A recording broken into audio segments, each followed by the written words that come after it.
राधे राधे दोस्तों। एक छोटी सी कहानी। एक राजा के दरबार में उत्सव चल रहा था। उत्सव में नर्तकी नृत्य कर रही थी और उत्सव देर रात तक चल रहा था। सुबह होते होते तबला बजाने वाला ऊँघने लगा। उसको सोता हुआ देखकर नर्तकी ने एक श्लोक पढ़ा। घड़ी गई थोड़ी रही, या में पल पल जाए, एक पलक के कारण यूं ना कलंक लगा।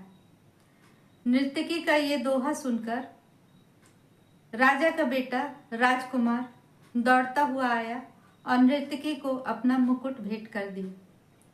कुछ देर बाद राजकुमारी भी दौड़ती हुई आई और उसने नर्तकी को अपना गले का हार भेंट कर दिया।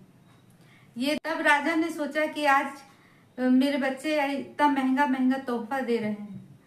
तब उन्होंने नर्तकी से कहा कि लूट रही हो, एक दोहा सुनाकर। तब राजकुमार ने कहा कि पिताजी, आप वृद्ध हो गए हैं और मुझे राज सिंहासन नहीं दे रहे हैं। आज मैं अपने सिपाहियों के साथ मिलकर आपको मारने वाला था।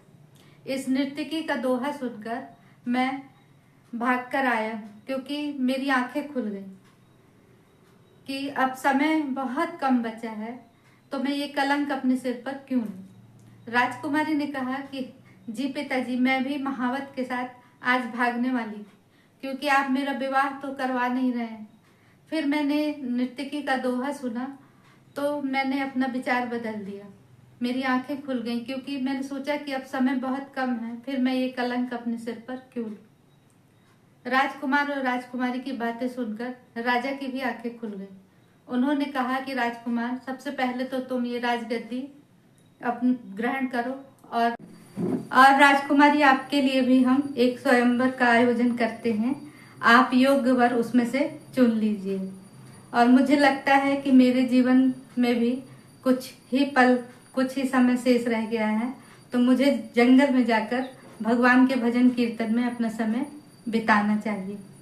ऐसा कहकर राजा जंगल में चले गए। ये कहानी नर्तकी और राजा की ही नहीं है, ये कहानी आपकी और हमारी कि जीवन में समय बहुत कम है। जो समय है उसको अच्छे कार्यों में बिताएं और सही समय पर सही निर्णय लेकर कार्य को करें। मिलते हैं अगली कहानी में।